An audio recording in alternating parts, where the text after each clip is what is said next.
Les antipodes.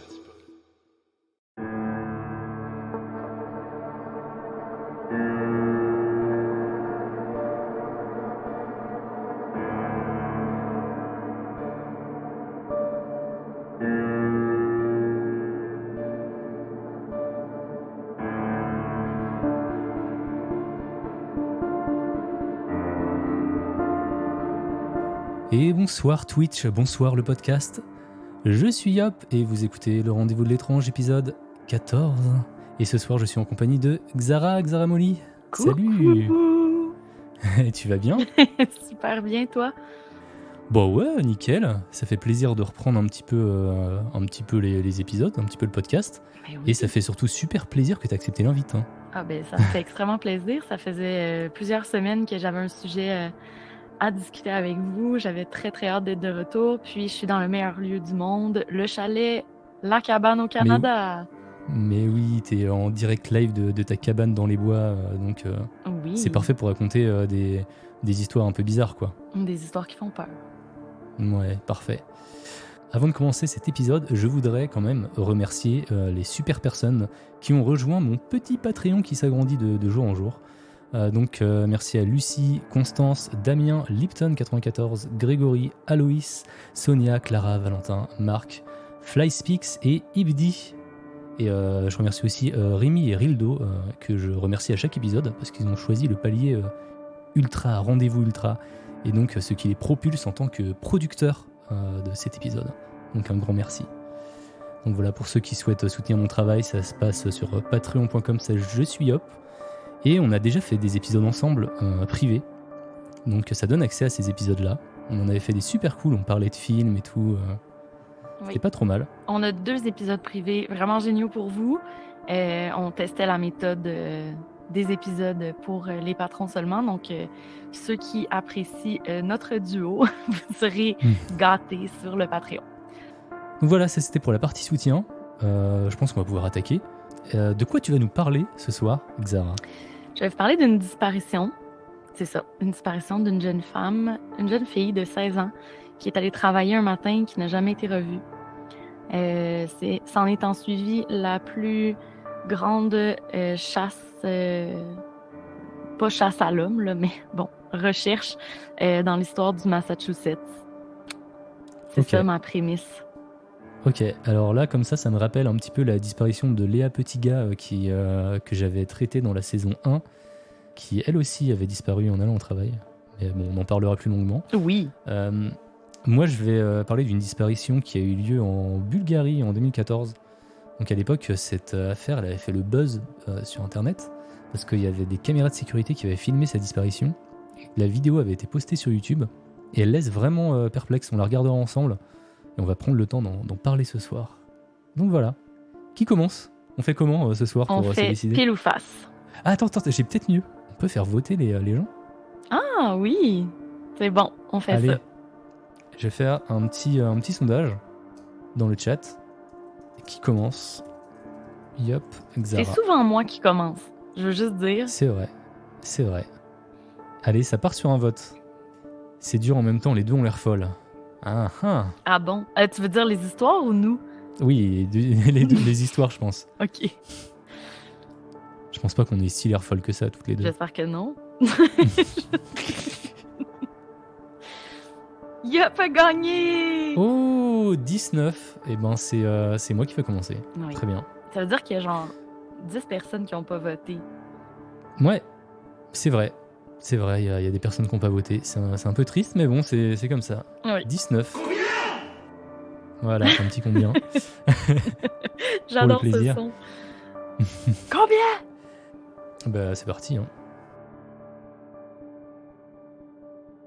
Alors, comme je vous le disais en intro, je vais vous parler d'une disparition qui a fait le buzz sur YouTube à cause d'une vidéo qui a fait des millions de vues. Cette vidéo, prise par des caméras de surveillance, montre la dernière fois où on a vu un homme vivant. Cet homme s'appelle Lars Mittank, et près de 10 ans après les faits, les circonstances entourant sa disparition demeurent encore un mystère. On le surnomme d'ailleurs le touriste disparu le plus célèbre du monde. Mais d'abord, un peu de contexte. Nous sommes en 2014, le 30 juin plus précisément. Lars Mittank, un jeune Allemand de 28 ans, et ses 4 amis s'envolent pour l'aéroport de Varna en Bulgarie pour ensuite aller dans une station balnéaire appelée Golden Sands, ou les Sables d'Or en français. Cette station est une destination européenne assez prisée des touristes étrangers. Il y a 70 hôtels, il y a 30 000 lits, c'est situé au bord de la mer Noire. Je me suis un petit peu renseigné sur cette station balnéaire et effectivement ça donne pas mal envie d'y passer quelques semaines à boire des cocktails sur la plage, ça a l'air plutôt stylé.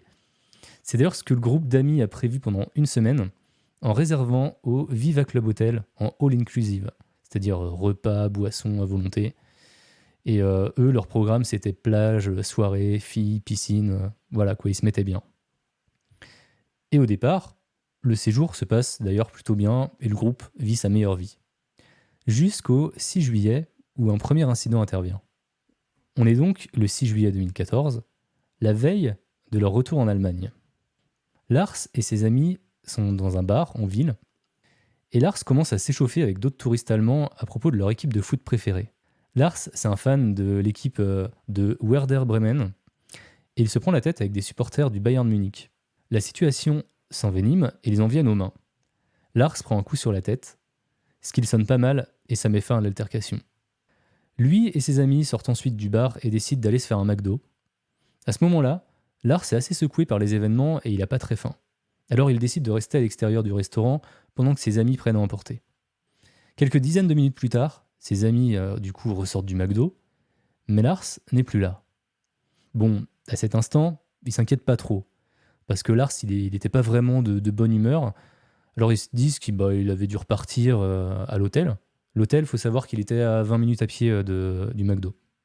Donc ils décident donc de prendre eux aussi la route vers l'hôtel. Mais à leur arrivée, pas de trace de Lars non plus dans sa chambre. Lars avait bel et bien disparu. À ce moment-là, dans mes recherches, j'ai pas trouvé vraiment comment ont réagi ses amis. Alors est-ce qu'ils ont appelé la police ou pas ? Toujours est-il que le lendemain, donc le jour du retour en Allemagne, Lars est revenu. Ah. Donc là, on peut se dire, tout est bien qui finit bien, on passe à l'histoire suivante. Mais pas tout à fait. Il est rentré roué de coups et raconte à ses amis que 4 hommes russes et ou bulgares auraient été embauchés par les supporters du Bayern pour le tabasser pendant la nuit. Et malgré le fait qu'il n'y avait pas de témoins pour corroborer ses dires, il est de toute façon mal en point. Et comme il a mal à l'oreille et à la mâchoire, il décide d'aller voir un médecin. Et effectivement, on lui diagnostique un tympan perforé et on le redirige vers un spécialiste en ORL dans un hôpital. Et ce spécialiste lui dit qu'il doit se faire opérer. Sauf que Lars refuse. Pour lui, s'il doit se faire opérer, il veut pas que ce soit en Bulgarie, il veut que ce soit chez lui, quoi. Alors le spécialiste lui prescrit un antibiotique pour éviter que son oreille ne s'infecte. Le céfuroxime. Donc je reviendrai un peu sur ce médicament plus tard, parce qu'il est important dans l'histoire. Autre chose importante, le médecin lui déconseille aussi de prendre l'avion à cause des changements de pression qui pourraient lui abîmer les oreilles. Il décide de suivre donc ce conseil et de décaler son vol. Ses amis insistent pour faire de même et rester avec lui, mais lui refuse catégoriquement et leur dit qu'ils peuvent partir, que tout ira bien. Et ses amis confirment d'ailleurs que Lars était détendu et plutôt de bonne humeur à ce moment-là lorsqu'ils l'ont quitté. Les médicaments font l'effet. Peut-être. C'était plus des médicaments pour soigner les oreilles que normalement être euphorisant ou quoi que ce soit. Mais a priori, selon ses amis, ils n'avaient aucune raison de s'inquiéter à ce moment-là. Ok. Ça allait, quoi. Ok. Donc, Lars se retrouve seul en Bulgarie. Et la dernière fois qu'il se retrouvait seul, c'était en Bulgarie, ça avait mal tourné. Moi, je dis ça, je dis rien. Bref, juste après le départ de ses amis, il décide de réserver une nuit au Color. C'est un hôtel bon marché près de l'aéroport. Donc, on n'était plus du tout dans le même standing que l'hôtel où il était avant, qui était super classe, quoi, avec la piscine près de la plage et tout. On était vraiment plutôt dans un petit hôtel, pas super bien famé niveau quartier, mais de toute façon, il comptait seulement réserver la nuit du 7 juillet.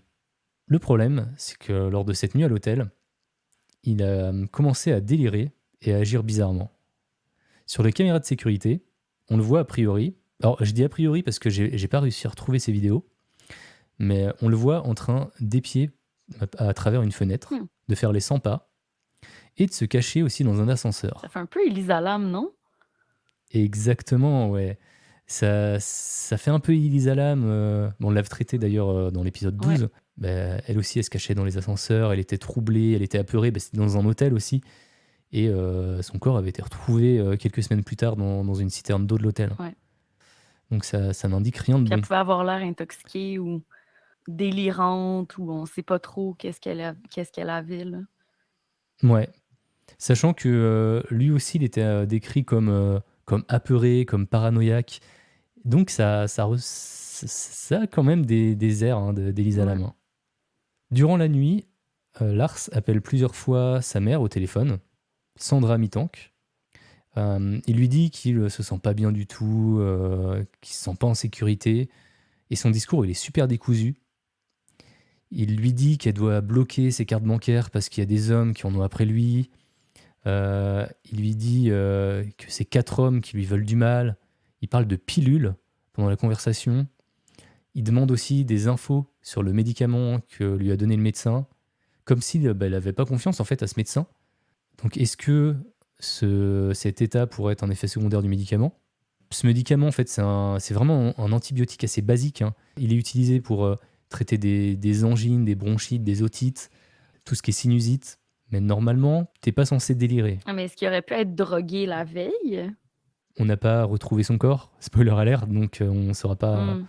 Mais possiblement, on ne sait pas trop ce qui s'est passé. Il y a eu toute une nuit où on ne sait pas trop ce qui s'est passé.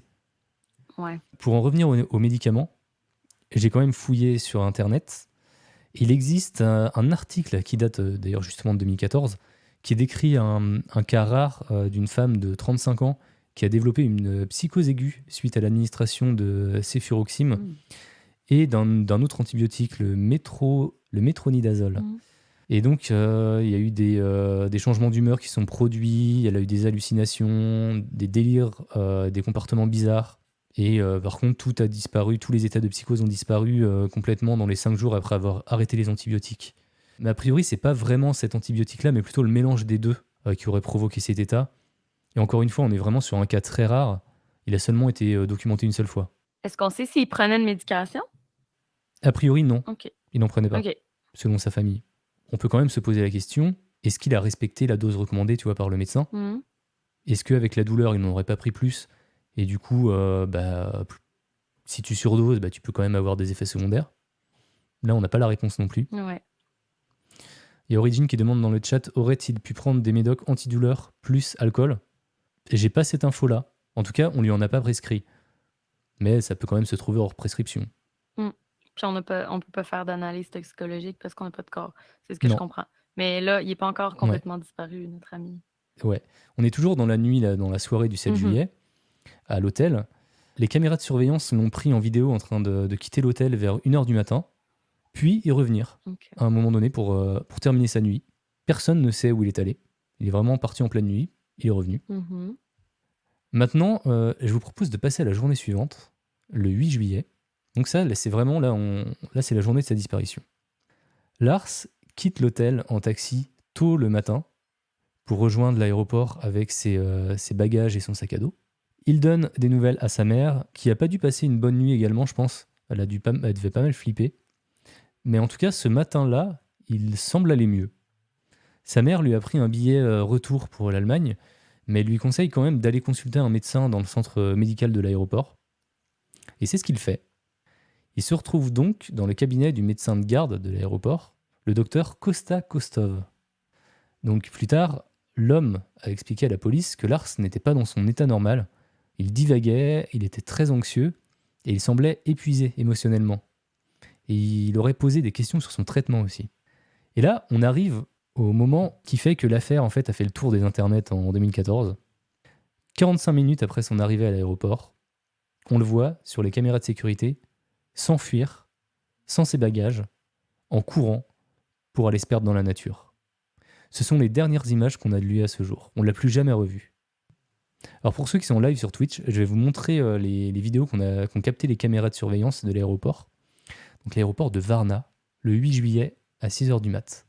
Pour ceux qui sont en podcast, je vais vous faire l'audio description. On vient de voir une vidéo d'1 minute montrant d'abord Lars arriver à l'aéroport en t-shirt jaune et en bermuda foncé avec ses bagages. À un moment donné, il semble discuter avec une employée qui lui indique la direction du centre médical. La vidéo se coupe, puis on le voit ensuite sortir de ce même endroit en courant, en laissant derrière lui toutes ses affaires, notamment son portefeuille, son passeport et son téléphone. Donc il quitte l'aéroport en courant, sans s'arrêter, et il continue à courir dans la nature, jusqu'à ce qu'on ne le voit plus. Donc voilà, c'est une vidéo assez étrange qui est devenue virale par la suite. Les enquêteurs d'internet ont tenté de résoudre le mystère, mais en vain. Aucune piste n'a permis de le retrouver. C'est vraiment bizarre. Donc voilà pour l'histoire de Lars Mittank. Comme d'habitude, on va passer aux théories. Donc si vous en avez dans le chat, n'hésitez pas, on va les lire. En attendant, je peux vous en donner quelques-unes que j'ai trouvées sur internet. La première théorie, donc, c'est la théorie de la mauvaise rencontre. Est-ce que suite à la bagarre qui s'est passée au bar, il s'est fait repérer par un gang ou par un réseau et que 4 hommes le suivaient réellement? Si oui, qu'est-ce qu'ils lui voulaient? Mhm. Est-ce que ça pourrait être lié à un réseau de trafic d'organes ou de drogue? Sachant qu'en Bulgarie, c'est assez commun finalement. C'est un pays qui a la réputation d'avoir justement pas mal de réseaux de trafic assez puissants. Est-ce qu'il aurait énervé les mauvaises personnes? C'est possible. Après, quand même, le truc, c'est que dans la vidéo, on le voit partir de son propre chef. Il n'y a personne qui le poursuit. Non, il est comme tout seul, puis il a l'air de savoir où il va. C'est ça qui est bizarre. Mm. Tu sais, il a pas l'air, il se retourne pas, il a pas l'air de chercher, il a pas l'air. Tu sais, il a comme l'air empressé, mais C'est vrai qu'il est pas en mode sprint, il est plus en mode marathon. Enfin, tu vois, il court pas ultra vite, quoi. ouais. C'est un bon commentaire de Xalinette qui dit: Je me demande si dans son délire, il est pas tombé dans un cours d'eau. Ben peut-être. S'il a jamais été retrouvé puis on n'a jamais retrouvé de corps, il peut être arrivé toutes sortes de trucs, c'est certain. Quoique s'il était tombé dans l'eau, un corps finit par flotter. Il y a Striker qui dit l'hypothèse du médicament est la plus plausible. Mm. Ouais, effectivement. Après, normalement, le médicament n'est pas censé produire ce genre d'effet secondaire, mais j'ai quand même une théorie sur les troubles mentaux, quoi. Déjà, Lars, il a aucun antécédent à la matière. Il a jamais vécu quoi que ce soit pouvant appuyer une théorie impliquant des troubles mentaux. Mais il a quand même reçu un mauvais coup dans la bagarre, C'est vrai. qui aurait pu, par exemple, donner lieu à une rupture du conduit auditif, voire même une liaison cérébrale.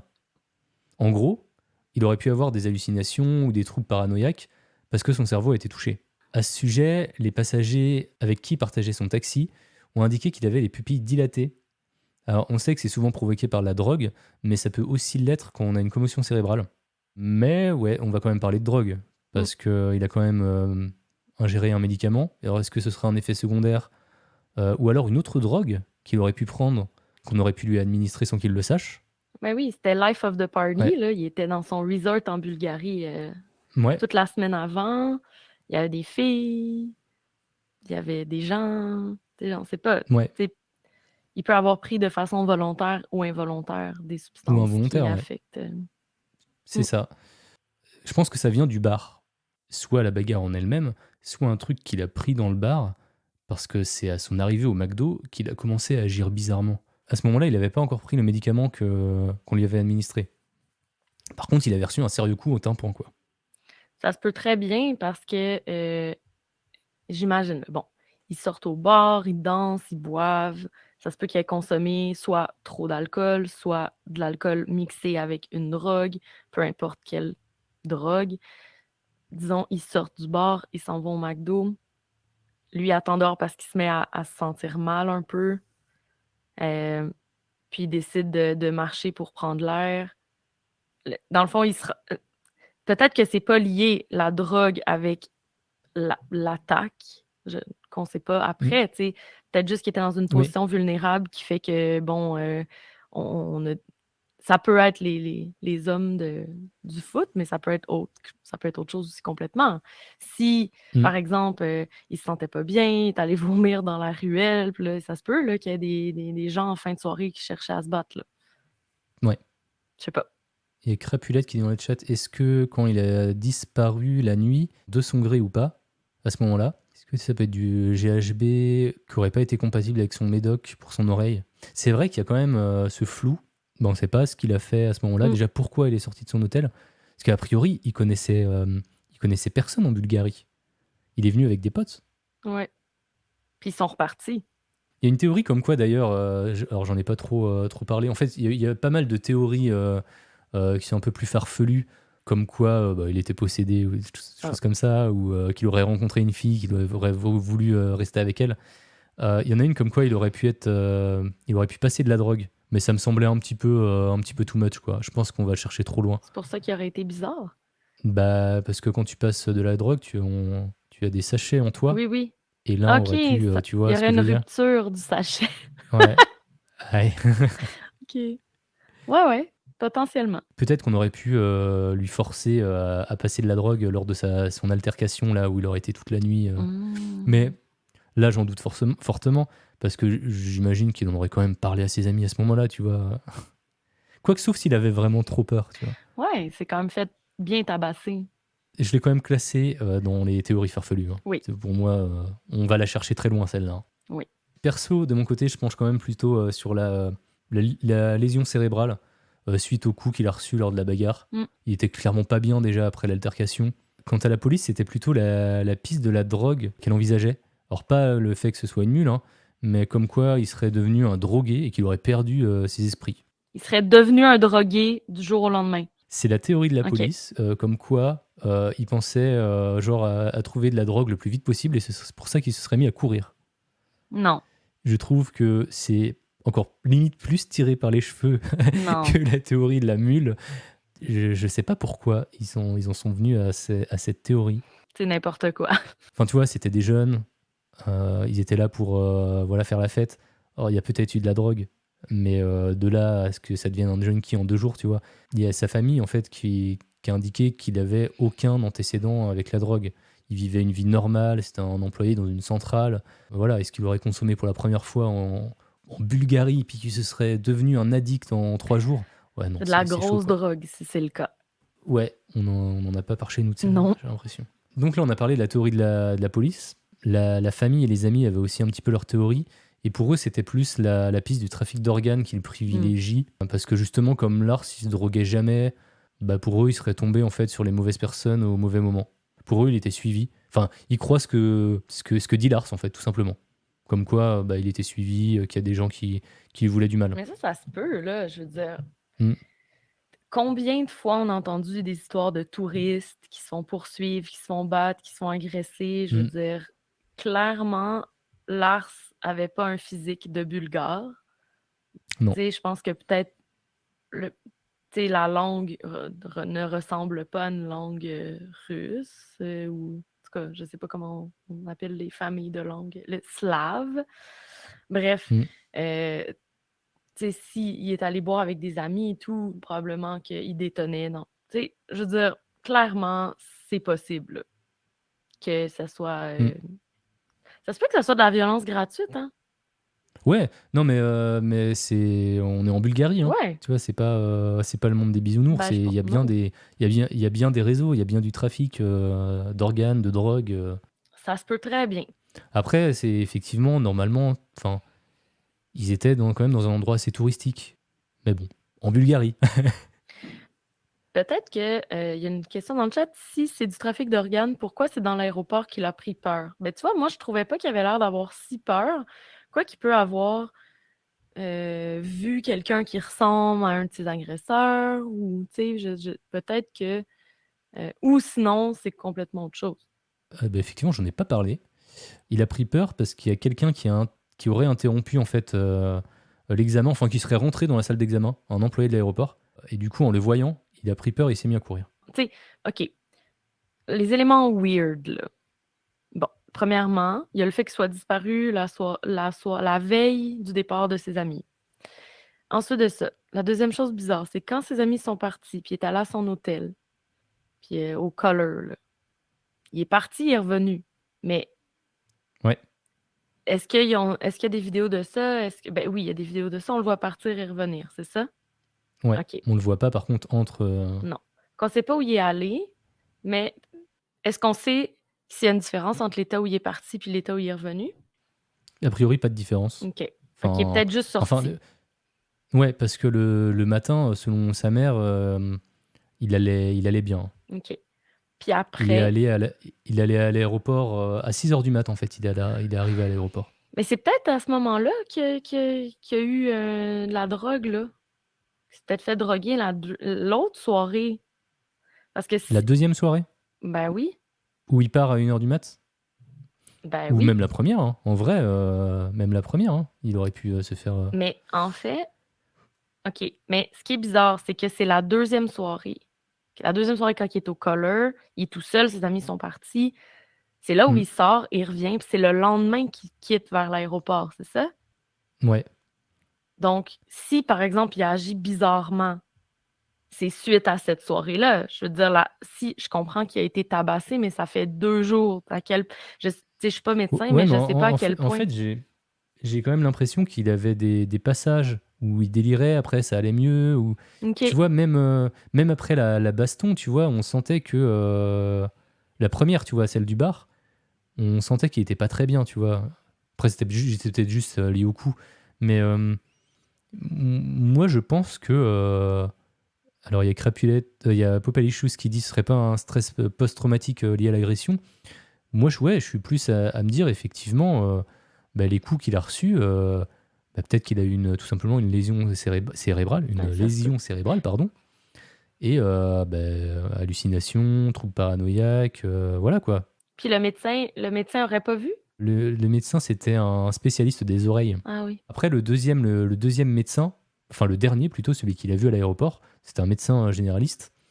Et lui, il a bien vu que il était il était pas bien, quoi. Enfin, il divaguait, quoi. Il était pas dans son état normal. Puis il s'en allait prendre l'avion même s'il y avait une lésion dans l'oreille. Bah, en fait, il voulait justement aller voir le médecin pour avoir un avis médical avant de prendre l'avion. C'est bizarre tout ça. Et ça peut être tellement de choses. Tu sais, il y a de la peur là-dedans, il y a peut-être de l'intoxication, il y a peut-être des lésions cérébrales, il y a peut-être. Puis quand tu mélanges tout ça, ça fait des comportements bizarres. C'est peut-être un mix, Mm. hein, finalement, de tout. Ouais, pour moi, il y a une liaison cérébrale.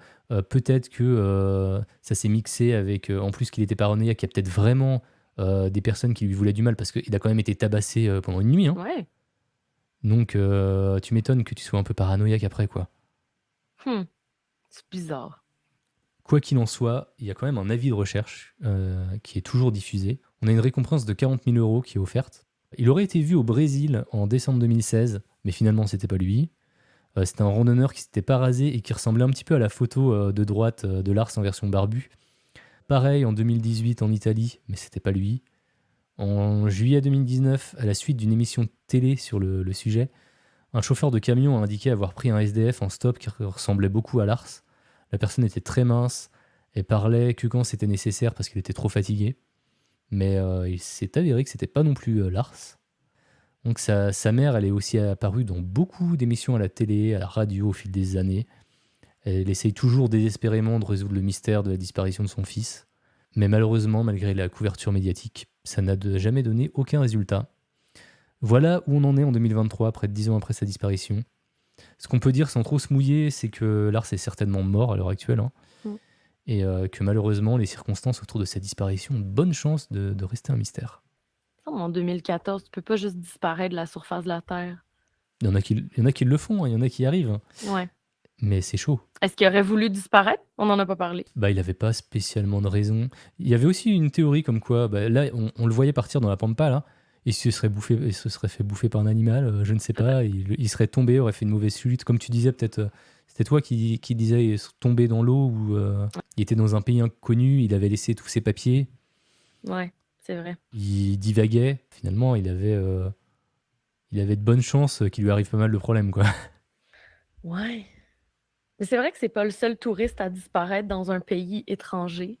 C'est pas la première fois qu'on entend une histoire comme ça. Mm. Pas nécessairement en Bulgarie, mais je veux dire, des touristes qui disparaissent, je veux dire, Ouais. c'est vraiment pas la première histoire qu'on entend.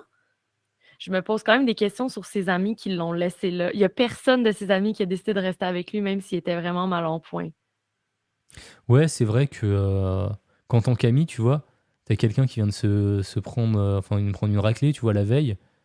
Tu te dis, bah, je vais peut-être pas le laisser tout seul dans un pays inconnu, sachant que la dernière fois qu'il a été tout seul, bah, ça s'est mal passé. Ouais, Il avait 4 amis avec lui. Bah, il y en a au moins un qui c'est reste, quoi. moyen, là. Mm. Puis les amis, j'imagine, qui ont été interrogés, c'est qui a mené l'enquête là-dedans? Alors, il y a eu la police allemande et police bulgare. Mais en fait, le problème, c'est que la police bulgare n'est pas vraiment coopérative, Ouais, quoi. je m'en doute. Donc, au final, la police allemande, elle pouvait pas faire grand-chose. Mis à part diffuser un avis de recherche, Ouais, compliqué, parce quoi. qu'il n'y a pas de corps, donc théoriquement, c'est pas un meurtre, c'est juste une disparition. Bref, Lars, il est mal tombé. Il est vraiment mal tombé. Quelle fin de voyage malheureuse. Et c'est dommage parce que bah voilà, il était parti pour prendre une semaine de chill, de bon temps, de plage. Mm. Et, euh, et voilà. Est-ce qu'il aurait rencontré peut-être une femme qui l'attire? Ça fait partie des théories sur lesquelles je suis tombé, comme quoi il aurait pu rencontrer une femme, genre qu'il serait genre instant tombé amoureux, tu vois. Mm. Et genre, il veut lâcher toute sa vie pour vivre avec elle. Mais non, tu fais en sorte quand même de faire les choses bien. Enfin, je sais pas, même dans un scénario de film, tu fais pas ça. Je sais pas. Non, mais si elle, c'est un appât pour le trafic d'organes, j'y reviens, mais Hmm. c'est ça. Je sais pas. C'est dur à dire. Eh ben, je pense qu'on a fini avec notre premier sujet. Qu'est-ce Yeah. que t'en penses? On va pouvoir passer à ta disparition parce que tu traites également une Oui. disparition. Aujourd'hui, je vous parle de la triste histoire de la disparition de Molly Bish. Est-ce que ça dit quelque chose à quelqu'un? Alors moi, pas du tout. OK. Donc, aujourd'hui, je vous raconte l'histoire de la plus grande recherche de personnes disparues au Massachusetts à ce jour. Molly Bish, 16 ans, était à son travail. Elle n'a jamais été revue vivante et à ce jour, aucun suspect n'a formellement été accusé. Je fais un petit historique. Molly Ann Bish est née le 2 août 1983 à Warren, au Massachusetts. Pour ceux qui ne sont pas familiers, c'est un État de la côte est américaine aux États-Unis. Elle est la plus jeune de 3 enfants. Sa mère, Maggie, est enseignante et elle est mariée avec son père John depuis des années. Ils sont également originaires du même coin de pays. Molly est une enfant enjouée et aimée de tous. Elle devient une adolescente qui aime le sport et l'activité physique. Elle pratique notamment plusieurs sports d'équipe comme le basketball et le soccer. Étudiante modèle, elle avait de très bons résultats scolaires et aurait même eu des mentions d'honneur. On peut en déduire que c'était une jeune fille sérieuse, engagée et organisée. À l'aube de l'été 2000, elle a 16 ans et il lui reste 1 an d'études avant de graduer de l'école secondaire. À ce jour, elle aimerait devenir enseignante comme sa mère et elle a un petit copain.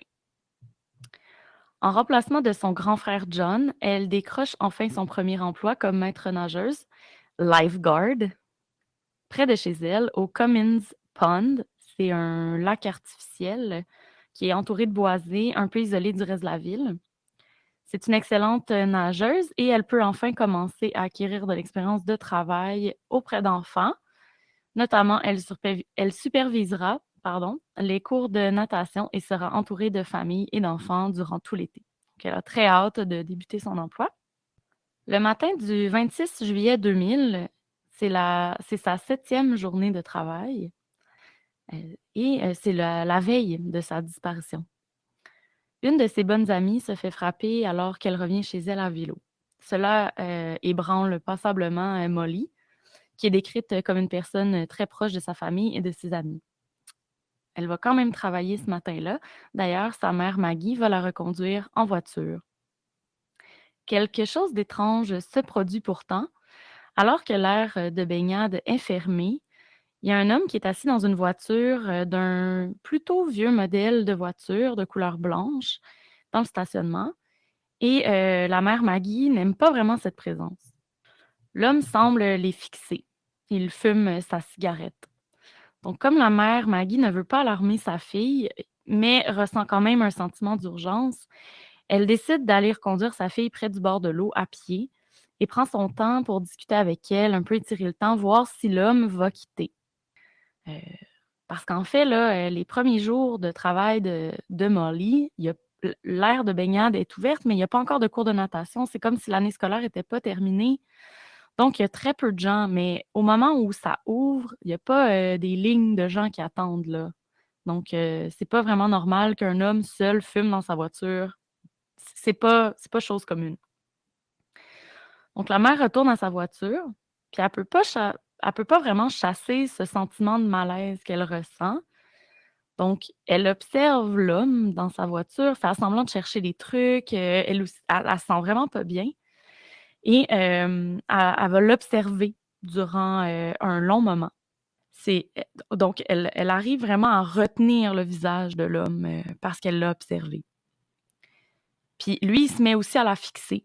Puis il- il ferme ses yeux comme ça pour la regarder. Tu sais, c'est comme s'il la dévisageait. Puis il finit par repartir. Euh, Bon, donc au retour de sa journée de travail, Molly ne relate aucun incident étrange à sa mère, donc elle n'en fait pas plus de cas. Elle n'en a pas parlé à sa fille non plus, parce qu'elle ne voulait pas l'inquiéter. Donc le lendemain, le 27 juin, c'est drôle parce que ton histoire s'est passée le 30 juin.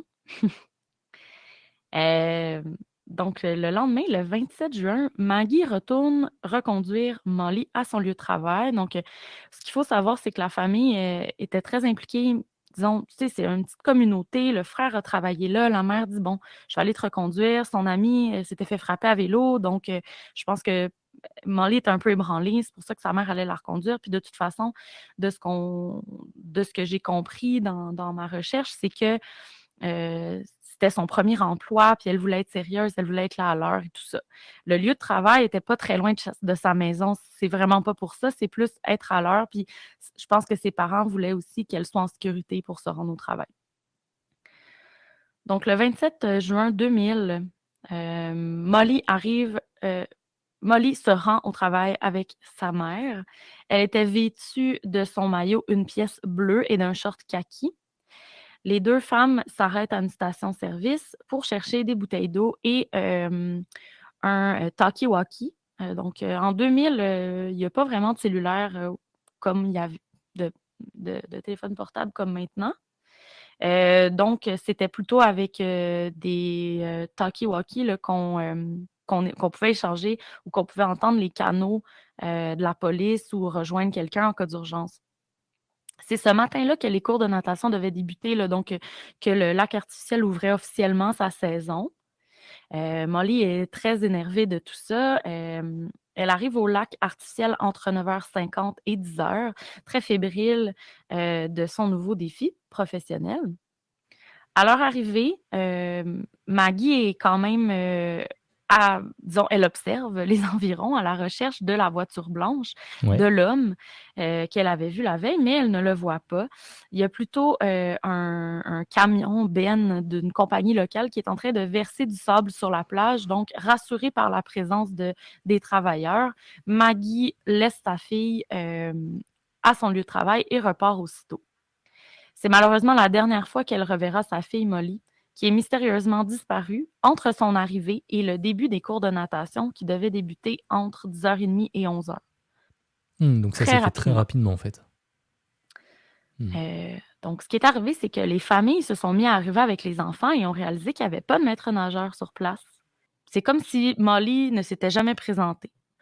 Sauf ce qui est bizarre, c'est que tous ses effets personnels étaient là, sur le bord du lac. Donc, comme elle ne s'est jamais présentée, ben, il y a un parent qui a pris la relève. Donc, sa chaise de maître nageur était installée là où elle devait. Il y avait une serviette pendue sur le dossier.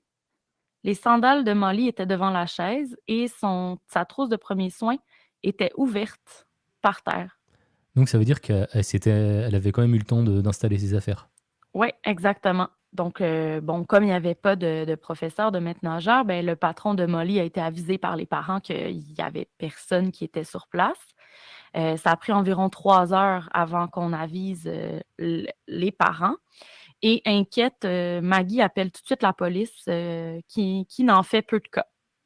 Donc, comme dans plusieurs autres cas de disparition, on va dire, bon, peut-être qu'elle a juste quitté, qu'elle était inquiète parce que son ami avait été blessé, peut-être que son copain est venu la rejoindre puis ils se sont sauvés pour la journée, peut-être elle était énervée, est allée marcher pour prendre l'air, mais tout ça, c'est vraiment pas cohérent avec qui Molly était. Cet emploi-là, elle le voulait Mm. vraiment, elle était très fière. Jamais elle serait partie pour aller embrasser son copain dans le boisé pendant qu'elle était Ouais. censée s'occuper des enfants. C'est vraiment pas son genre. Donc, c'est pas avant le lendemain qu'on va déployer des unités de recherche. C'est souvent, on attend 24 heures. Ouais, je trouve ça un peu long parce qu'elle était quand même mineure, hein. Ouais. Mais c'est une adolescente plus vieille. Donc, bon, est-ce que c'est une fugue? Est-ce qu'elle est avec son copain? Est-ce qu'elle est avec des amis? Bon, la police a dit aux parents de ne pas s'inquiéter. Ok, tu sais quand est-ce que les parents ont appelé la police? Ou alors c'est peut-être le... Tout de suite, quand la Ok, mère a été avisée, elle savait tout de suite que c'était pas normal. ouais. Donc, le frère de Molly a été plongé dans le lac. On se souvient que c'était lui l'ancien maître nageur pour aller voir si on n'aurait pas trouvé sa sœur parce qu'au départ, c'était l'hypothèse qu'elle était noyée. Encore une fois, c'est une maître nageuse, c'est pas l'océan, c'est vraiment un petit lac artificiel. Très peu de chances qu'elle se soit noyée. Euh, donc, il l'a quand même fait, il est quand même allé voir, mais ils n'ont Mm. rien retrouvé dans le lac. C'est quand même abusé de demander à son frère de faire les recherches, hein. Non, c'est Mais bon, lui qui l'a fait, ouais, là. ok, C'est de son lui. plein Ouais, gré. ouais. Il y avait aussi d'autres nageurs qui ont été déployés. Ils ont fouillé le lac, le boisé, les alentours. Ils ont sorti les chiens aussi. Ils ont exploré le sol. Il y avait des brigades. Ils ont exploré aussi à partir des airs avec des hélicoptères. Ils n'ont rien vu, rien trouvé. Ok. Volatilisé complètement. Aucune trace de Molly, aucun indice qui peut déterminer où elle est. Donc, il y a une question dans le chat. Est-ce qu'elle s'en souvient très bien ou ça a été filmé parce qu'il y a beaucoup de détails? Non, elle dit qu'elle s'en souvient. Ça n'a pas été filmé. Elle n'a pas filmé le gars. De toute façon, en 2000, sur les téléphones portables, il n'y avait pas de caméra. Donc, c'est juste que je pense qu'elle était en mode panique puis elle essayait de retenir tous les détails qu'elle pouvait à propos du visage de l'homme. Ouais, donc elle avait bien vu quand même qu'il y avait un problème. Mais pour elle, vu que le lendemain, elle l'a pas revu, bon bah, Non. elle l'a laissé couler, quoi. Exact. Puis elle s'est sentie, tu sais, elle avait vraiment un drôle de sentiment. Puis souvent, c'est ce qu'on va voir dans ces histoires-là, hein, de disparition. On dirait Hmm. que les mères ont toujours un espèce d'instinct Ouais, de ah, il y a quelque chose qui va pas. Ou j'ai tellement entendu ça souvent, une mère qui le sait tout de suite que c'est pas du tout le genre de son enfant de disparaître comme ça.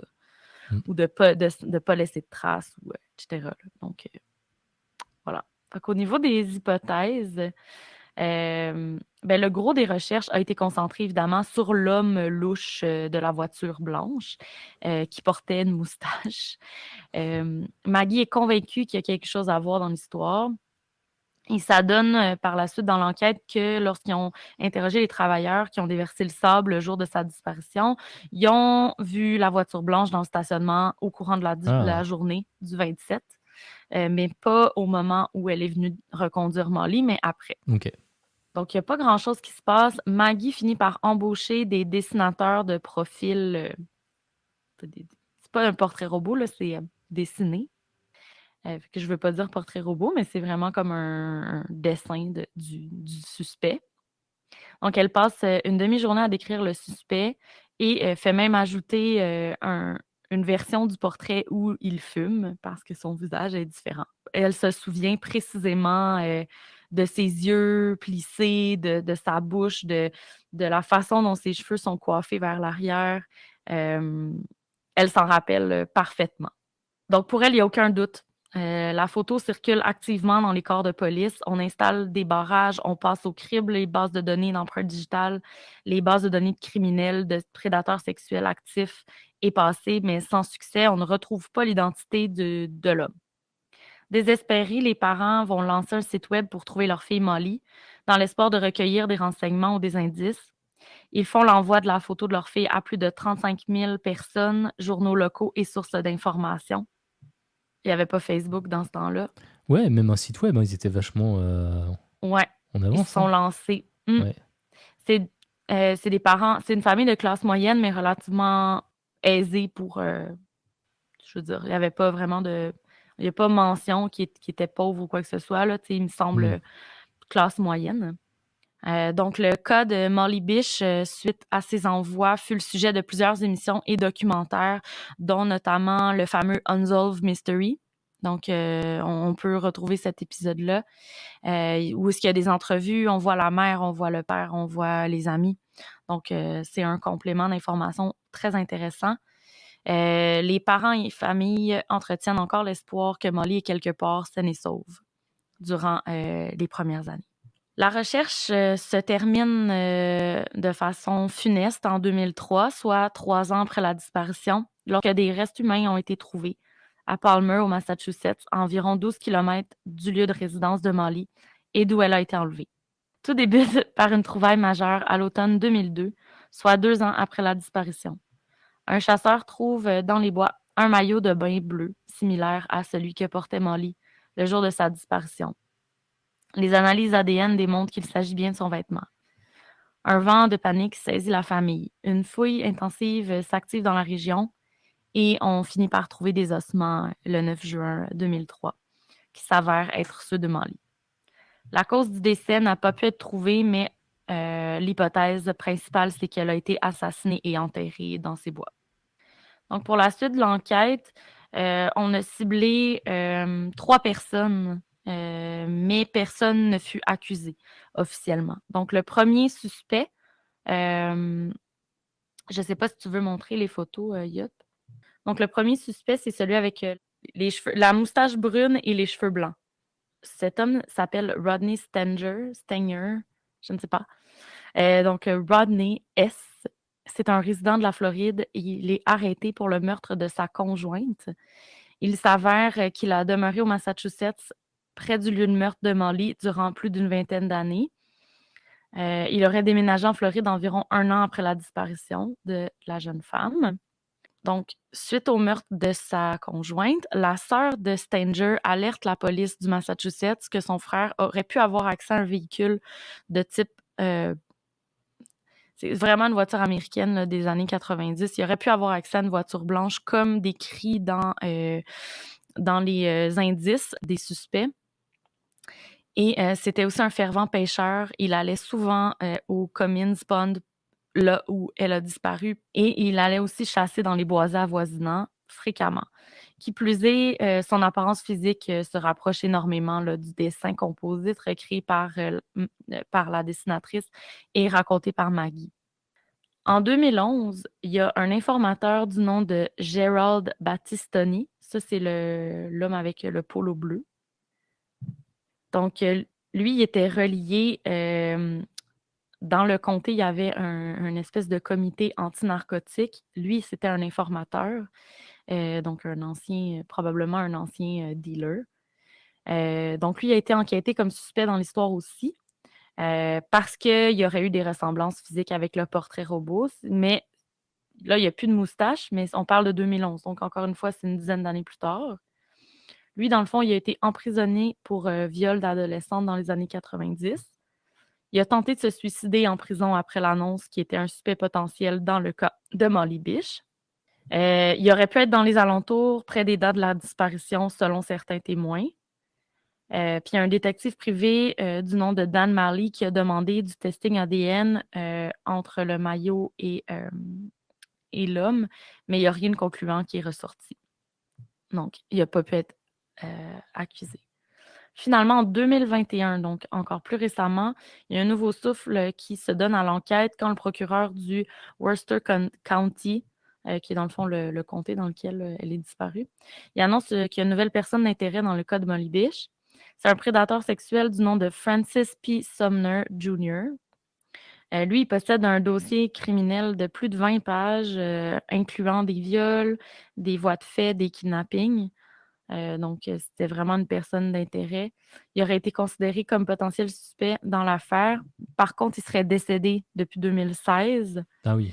La raison pour laquelle il a été considéré, c'est qu'il a été en prison longtemps, sauf qu'il a été libéré en 97, donc 3 ans avant le kidnapping et le meurtre. Et il n'a pas été revu. Il n'a pas été revu après. Je veux dire, il n'a pas fait l'attention des médias, là, tu sais, s'il a comme c'est peut-être caché, je ne sais pas. Donc, suite à un indice du public, on aurait ressorti son dossier et débuté une enquête qui pouvait le lier à Molly Bish.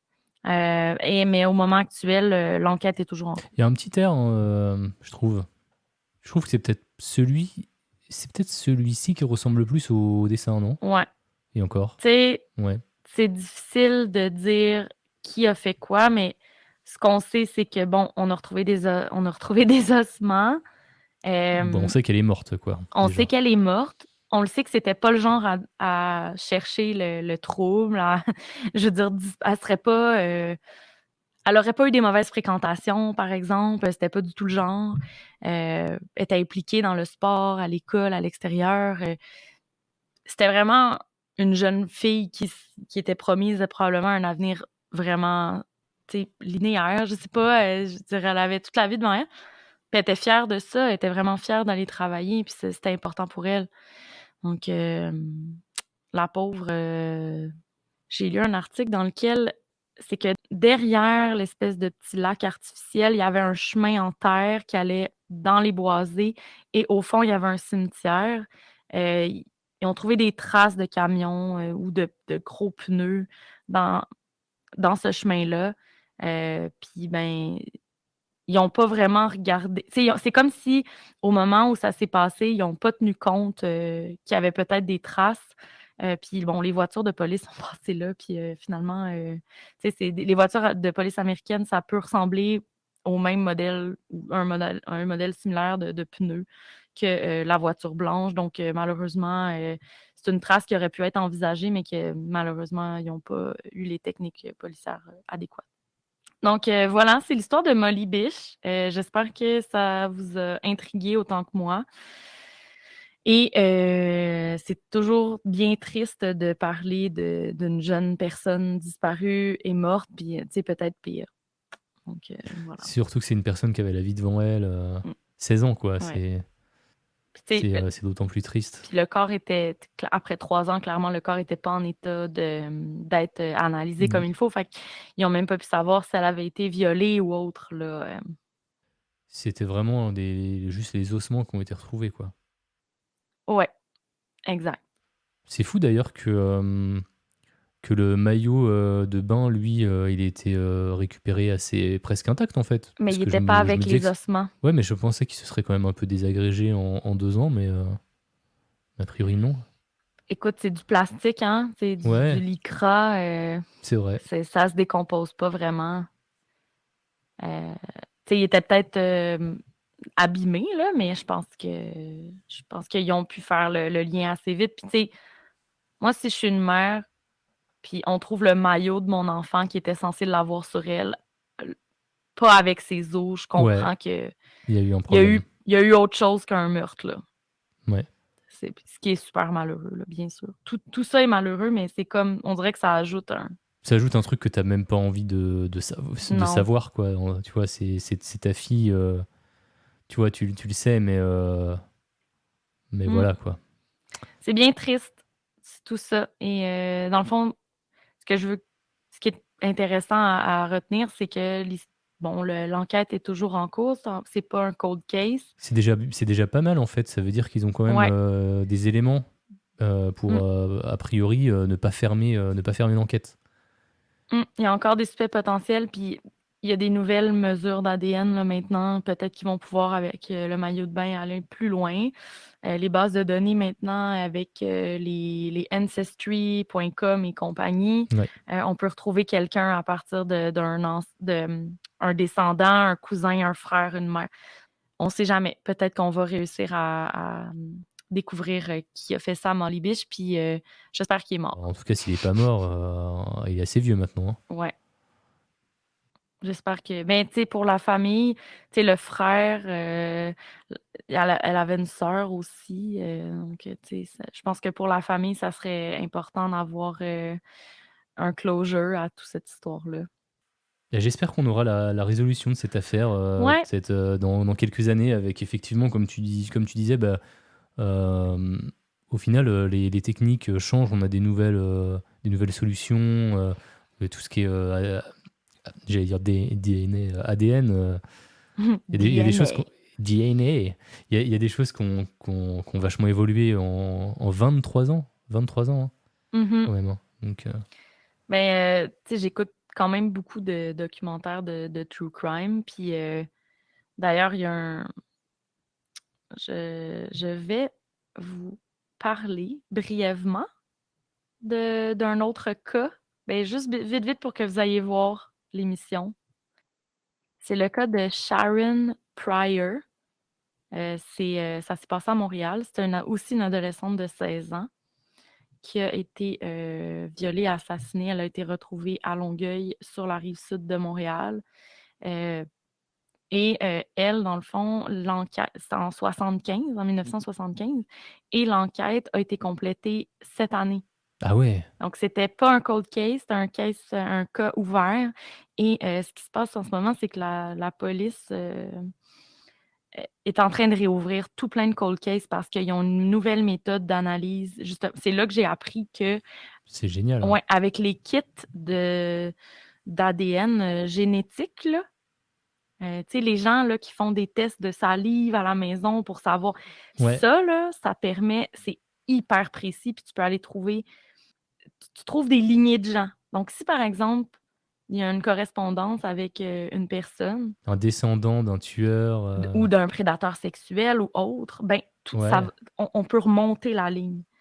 Fait qu'on peut trouver un frère, on peut trouver un père, on peut trouver. Puis si c'était un des suspects, ou qu'on se rend compte que dans la famille génétique, on a on a peut-être un frère ou un cousin qui aurait fait de la prison pour X, Y, Z, bien, on peut facilement les associer. Puis, en tout cas, je vous mmh, vendrai pas la mèche, mais il faut vraiment aller voir le documentaire. Je pense qu'il est sur Crave et ça dure vraiment pas longtemps, c'est 45 minutes. Puis c'est vraiment la conclusion de l'histoire. Ils ont trouvé le meurtrier finalement après 50 ans, là. Puis la mère de Sharon Pryor est encore en vie aujourd'hui. Elle a plus de 90 ans. Puis elle a pu boucler la boucle là, de ça. C'est vraiment ouais. hot. Puis c'est un documentaire fait ici. Et du coup, la personne qui a été incriminée, elle était encore vivante? Non, mais c'est grâce à l'ADN de membres de sa famille qui ont pu démontrer. C'est un Ouais, descendant, quoi. c'est fou. Mais effectivement, au moins, la famille a un dénouement, quoi. Exact. Et, Puis la femme. et tu vois, dans le chat, ça dit ouais, c'est mieux de savoir. Je pense que l'incertitude, c'est le pire. Au moins, t'as un Mm, dénouement, quoi. Même si, c'est pas le dénouement que t'aurais espéré, bah, ouais, comme dit Hawk, bah voilà, tu peux processer le truc au mieux, exact. quoi. Puis il y a Ruby qui dit que c'est pour Ouais. ça qu'il faut pas faire Ancestry DNA ou 23andMe parce qu'on snitch notre famille. Mais en même temps, on contribue à l'avancement de cas, peut-être de cold case. Que, moi, j'ai rien à cacher, ça me dérange pas. C'est intéressant. C'est quoi le livre Popalicious? Il y a Popalicious qui dit ça me fait un peu penser au bouquin de Michael Connelly où le tueur choisit ses victimes sur des sites de type Ancestry. Tu nous donneras la Parce que ref. ces sites-là, ils sont ouverts. Moi, je pensais que ce genre de site, c'était justement. Alors, je me trompe peut-être avec d'autres sites, mais là, c'est tu fournis ton ADN. Et en gros, il te trouve ta lignée, il te dit Ouais, t'es à mais 90% machin, 10% la police a truc. accès. Oui, la police a accès, par contre, ouais, la police a accès à tout. Donc, c'est ce qui conclut le cas de Molly Bish et Petit Rocco en passant de Sharon Pryor et du documentaire qu'on va vous mettre dans la description de l'épisode. Yes. Et ben, trop bien. On va pouvoir conclure l'épisode. J'enregistre l'outro et puis après on discutera tranquille avec le chat Yes. pour terminer.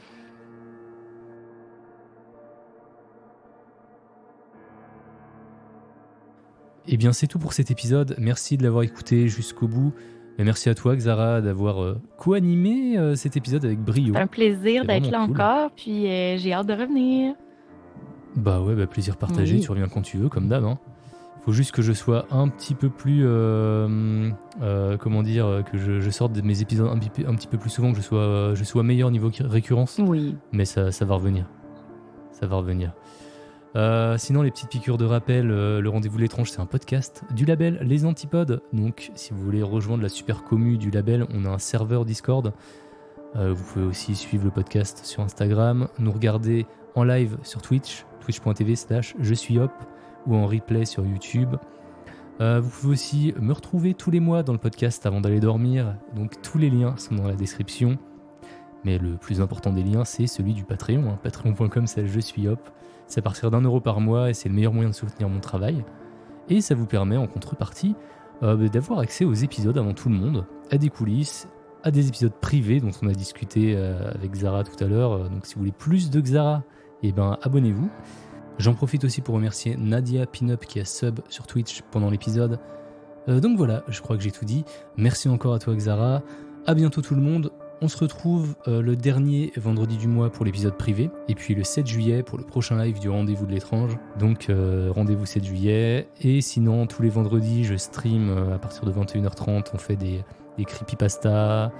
Je vais tenter aussi de faire des Let's Not Meet, donc des mauvaises rencontres, donc des témoignages. Donc voilà, donc n'hésitez pas à suivre tout ça. Et aussi Xara sur Xara Molly sur Twitch. Je vais essayer, je vais prendre les recos. Et ben en attendant voilà, que tu te lances sur Twitch, on peut te contacter sur Discord, donc Xara Molly, hein, sur le Discord des Antipodes. Donc voilà, je crois qu'on va vous laisser. Et puis prenez soin de vous. Bisous. Bisous, bisous!